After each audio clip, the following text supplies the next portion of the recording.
To సైన్మా 2.0. చాలా రోజులైపోయింది ఎన్టీఆర్ అభిమానుల ముందుకు వచ్చి. పైగా దేవరాకి కూడా ఎలాంటి సక్సెస్ మీట్ చేయలేదు మేకర్స్.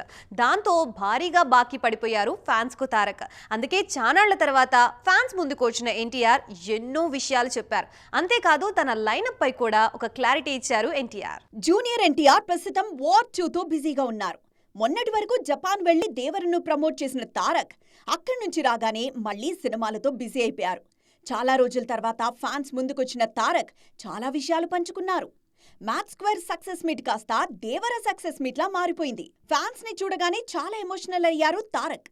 చాలా రోజుల తర్వాత కలిసినందుకో ఏమో గానీ అడక్కపోయినా చాలా విషయాలు చెప్పుకొచ్చారు. ఓవైపు మ్యాథ్ స్క్వేర్ గురించి మొత్తం మాట్లాడాక తీరిగ్గా తన నెక్స్ట్ సినిమాలపై క్లారిటీ ఇచ్చారు. దేవర 2 లేదనంటున్నారని, అలాంటిదేమీ లేదని, ఖచ్చితంగా దేవర 2 ఊహించిన దానికంటే భారీగా ఉంటుందని చెప్పారు తారక్. థ్యాంక్ యూ అందరికీ. దేవర చిత్రాన్ని ఆదరించినందుకు, అభిమానించినందుకు, మీ భుజాలపైన ఆ చిత్రాన్ని మోసినందుకు. దేవర 2 లేదు అని అనుకోని అందరికీ చెప్తున్నాను, దేవర 2 ఉంటుంది, ఖచ్చితంగా ఉండి తీరుతుంది. కాకపోతే చిన్న పాజ్ ఇచ్చాం, ఎందుకంటే మధ్యలో ప్రశాంత్ నీల్ గారు వచ్చారు కాబట్టి. సో మీ అందరికీ పేరు పేరున అందరికీ మళ్ళీ ధన్యవాదాలు తెలియజేసుకుంటూ, ఎప్పుడూ చెప్తున్నాను మీకోసమే కష్టపడుతూ ఉంటాను, మిమ్మల్ని ఆనందపరచడానికే బ్రతుకుంటాను. ఆ రోజు చెప్పాను ఇదే వేదిక పైన, ఇదెప్పుడూ మీరు ఎత్తుకొని ఉండేలాగే ప్రయత్నిస్తాను. అప్పుడప్పుడు కుదరకపోయినా పర్లేదు, ఎప్పుడు కష్టపడుతూనే ఉంటాను మీకోసం. వింటున్నారుగా, మధ్యలో ప్రశాంత్ నీల్ వచ్చాడు కాబట్టి కాస్త పాజ్ ఇచ్చామంటున్నారు తారక్. ఖచ్చితంగా దేవర 2 నెక్స్ట్ లెవెల్ అంటున్నారు తారక్. అంతేకాదు ఇదే వేడుకలో మరో సినిమా అప్డేట్ కూడా ఇచ్చారీన. చాలా రోజులుగా నాగవంశీ ఈ ప్రాజెక్ట్ గురించి చెప్తూనే ఉన్నారు. తాజాగా ఎన్టీఆర్ కూడా ఇదే చెప్పారు. బాగా సుఖపడిపోయాడు వంశీ, త్వరలోనే ఒకటి చేయబోతున్నాం. అది తనే తర్వాత తనే ఒక రోజు అవసరం వచ్చినప్పుడు చెబుతాడు, అవకాశం వచ్చినప్పుడు చెబుతాడు. కానీ ఆ సినిమా చేసిన రోజు మాత్రం వంశీ ప్రొడ్యూసర్గా ఆ సినిమా చేసిన ప్రెజెన్స్ ఇదంతా కూడా కాదండి, వంశీ ప్రొడ్యూసర్గా తన పేరు పడిన రోజు, ఆ చిత్రం మొదలుపెట్టిన రోజు, మీ అందరినీ హ్యాండిల్ చేయమని తను వదిలేయబోతున్నాను, నాకు సంబంధం లేదు. మీరు తిట్టుకోవాలన్నా కొట్టుకోవాలన్నా వంశీ ఇన్ఛార్జ్ మీకు. నువ్వు నాకు నచ్చావు సినిమాలో సునీల్ అనుభవించు రాజా, వెంకటేష్ గారిని పంపించేగానే కూర్చొని ఎంజాయ్ చేస్తుంటాడు చూడండి, అలా ఉంటాను నేను. మిమ్మల్ని వంశీనే వదిలేస్తాను, వంశీ ఆ టార్చర్ నువ్వే పడు. నాగవంశీ నిర్మాతగా జైలర్ ఫేమ్ నెల్సన్ దర్శకత్వంలో ఒక సినిమా ప్రకటించారు. ఇందులో ఎన్టీఆర్ హీరోగా నటించే అవకాశాలున్నాయి. ఇదే విషయాన్ని చెప్పకనే చెప్పారు తారక్. ఈ లెక్కన ప్రస్తుతం వార్ 2, నెక్స్ట్ డ్రాగన్, ఆ తర్వాత దేవర 2, ఆపై నెల్సన్ సినిమా, ఇలా రాబోయే 3 ఏళ్ల వరకు తారక్ డైరీ ఫుల్ అయిపోయిందన్నమాట. మన దర్శకులు మల్టీ టాలెంటెడ్ అబ్బా. మెగాఫోన్ పట్టుకుని కెమెరా వెనుక కేవలం డైరెక్షన్ మాత్రమే కాదు, ఇంకా చాలా చేస్తున్నారు. ముఖ్యంగా తమలోని టాలెంట్ని ఆడియన్స్కి పరిచయం చేస్తున్నారు. వాళ్ళని చూస్తే దర్శకులు అనాలో యాక్టర్స్ అనాలో అర్థం కావట్లేదు. ఒక్కరో ఇద్దరో కాదు, చాలా మంది దర్శకులు మన దగ్గర అలాగే ఉన్నారు. ఇక్కడ డాన్స్ చేస్తున్నదెవరో యాక్టర్ కాదు, director of mad and mad square. చాలా కామ్గా కనిపించే ఈయన్లో ఇంత మాస్ యాంగిల్ ఉందని ఎవరైనా ఊహించారా?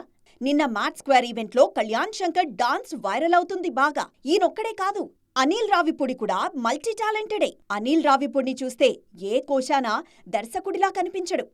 ఆయనలో అద్భుతమైన నటుడే కాదు, డాన్సర్ కూడా ఉన్నారు.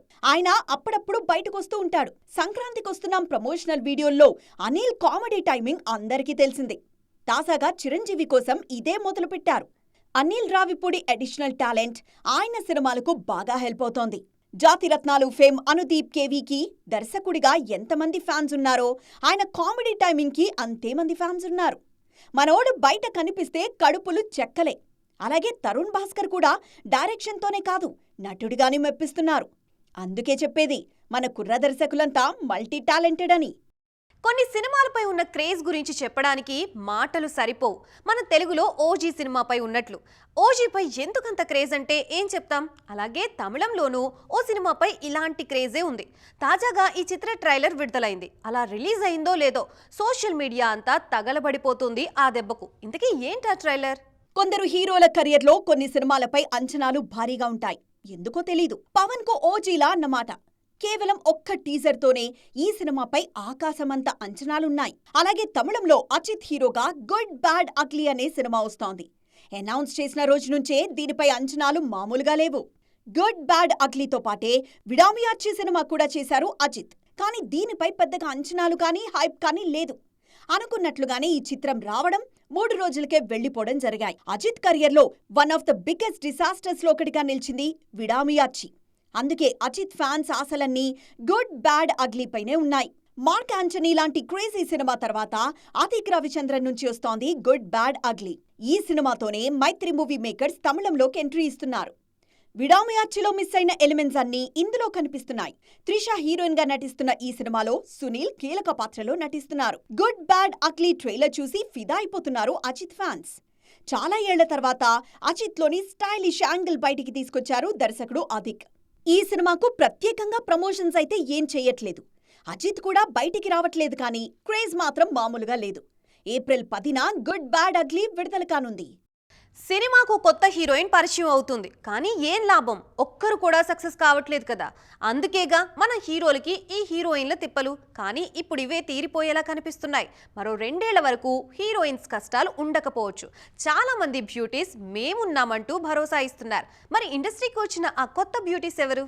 కొత్తమ్మాయిలు రావడం కాదు, వచ్చిన వాళ్లు సక్సెస్ అయినప్పుడే హీరోయిన్ల కష్టాలకు కనీసం కామా అయినా పడుతుంది. ఇప్పుడు ఇదే జరుగుతోంది. మిస్టర్ బచ్చన్ తో ఎంట్రీ ఇచ్చిన భాగ్యశ్రీ బోర్డ్సే మీడియం రేంజ్ హీరోలకు మోస్ట్ వాంటెడ్ అయిపోయారు. ఇప్పుడు రామ్ పోతినేని, విజయ్ దేవరకొండ కింగ్డమ్, దుల్కర్ సల్మాన్ కాంతా సినిమాల్లో నటిస్తున్నారీమె. ప్రభాస్, హను రాఘవపూడి సినిమాతో పరిచయం అవుతున్న ఇమాన్వి ఇస్మాయిల్ గురించి చర్చ బాగానే జరుగుతోంది.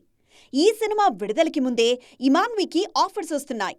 ఎన్టీఆర్, ప్రశాంత్ నీల్ డ్రాగన్ సినిమాతో రుక్మిణి వసంత్ టాలీవుడ్ కు పరిచయం అవుతున్నారు. ఇప్పటికే కన్నడలో స్టార్ అయిన ఈమె తారక్ సినిమాతో టాలీవుడ్ హాట్ టాపిక్ అయిపోయారు. ప్రదీప్ రంగనాథన్ డ్రాగన్ తర్వాత కయాడు లోహర్ మోస్ట్ వాంటెడ్ అయిపోయారు. ప్రస్తుతం విశ్వక్ సేన్, అనుదీప్ కాంబోలో వస్తున్న ఫంకీతో పాటు రవితేజ నెక్స్ట్ సినిమాలో కయాడునే హీరోయిన్. అలాగే ప్రేమలు ఫేమ్ మమితా బైజూకు తెలుగులో ఆఫర్స్ బాగానే వస్తున్నాయి. మొత్తానికి ఈ బ్యూటీస్ అంతా క్లిక్ అయితే కొన్నాళ్ల పాటు హీరోయిన్ కష్టాలు తీరిపోయినట్లే. టైం మనదైనప్పుడు ఏం చేసినా నడుస్తుంది. కానీ అదే టైం ఒక్కసారి రివర్స్ అయితే అప్పుడు మనమేంటనేది తెలుస్తుంది. దర్శకుడు శంకర్ ఉన్న సిచ్యువేషన్ ఇదే. నెక్స్ట్ సినిమా కోసం ఈయన కాంప్రమైజ్ అవుతారా, లేదంటే నిర్మాతలకి 100 కోట్లు కావాలని డిమాండ్ చేస్తారా? శంకర్ అసలు ఏం చేయబోతున్నారు? ఇండస్ట్రీలో టైం ఎప్పుడూ ఒకేలా ఉండదు. కొన్నిసార్లు అది మన మాట వింటుంటుంది, అప్పుడేం చేసినా చెల్లుతుంది. టైం బాలేనప్పుడు అది చెప్పినట్లు మనం చేయాల్సి వస్తుంది. ఇన్నాళ్లు శంకర్ మొదటిది చేశారు, ఇక ఇప్పుడు రెండోది చేయాల్సి వచ్చేలా ఉంది. ఈ మధ్య ఈయనకు టైం పెద్దగా కలిసి రావట్లేదనేది కాదనలేని చేదు నిజం. సంక్రాంతికొచ్చిన గేమ్ చేంజర్ ఫ్లాప్ అయింది. ఈ సినిమా కంటెంట్ ఎలా ఉన్నా బడ్జెట్ విషయంలో మాత్రం విమర్శలు ఎదుర్కొన్నారు శంకర్. డబ్బు నీళ్లల్లా ఖర్చు చేశారు, షూట్ చేసింది సినిమాలో చూపించలేదని విమర్శలొచ్చాయి. పైగా గేమ్ చేంజర్ ఫుటేజ్ 5 గంటలు అంటూ శంకర్ చేసిన కామెంట్స్ ఆయన్ని మరింత బ్యాడ్ చేశాయి. ఓ ప్లానింగ్ అంటూ లేకుండా 5 గంటల ఫుటేజ్ తీస్తే నిర్మాతకు ఎంత నష్టం అనేదే ఐడియా లేదా అంటూ శంకర్పై సెటార్లు పేలుతున్నాయి. ఇప్పుడు ఈ సమయంలో ఈయన నెక్స్ట్ సినిమాల విషయంలో ఆసక్తి మొదలైంది. ఇన్ని రోజులంటే శంకర్ చెప్పినంత బడ్జెట్ ఇచ్చారు నిర్మాతలు. ఇకపై కూడా ఈయనపై నమ్మకంతో అంతే ఇస్తారా అనేది ఆసక్తికరమే. గత 10 ఏళ్లలో శంకర్ ట్రాక్ రికార్డ్ ఏమంత గొప్పగా లేదు. ఇండియన్ 3 కూడా వచ్చే వరకు అనుమానమే. ఇలాంటి టైంలో వీరయుగ నాయగన్ వేల్పరి ప్రాజెక్ట్ ప్రకటించారు శంకర్. ఈయన ఊహకు తగ్గట్లు వేల్పరి తీయాలంటే 1000 కోట్లు కావాలి. మరి అంత బడ్జెట్ ఇప్పుడు శంకర్ను నమ్మి పెడతారా? చూడాలిక ఏం జరగబోతుందో. సో చూసారుగా, ఇది ఇవాల్టి సైన్మా 2.4. మరిన్ని ఇంట్రెస్టింగ్ అప్డేట్స్ తో మళ్ళీ కలుద్దాం. అప్పటి వరకు చూస్తూనే ఉండండి టీవీ9.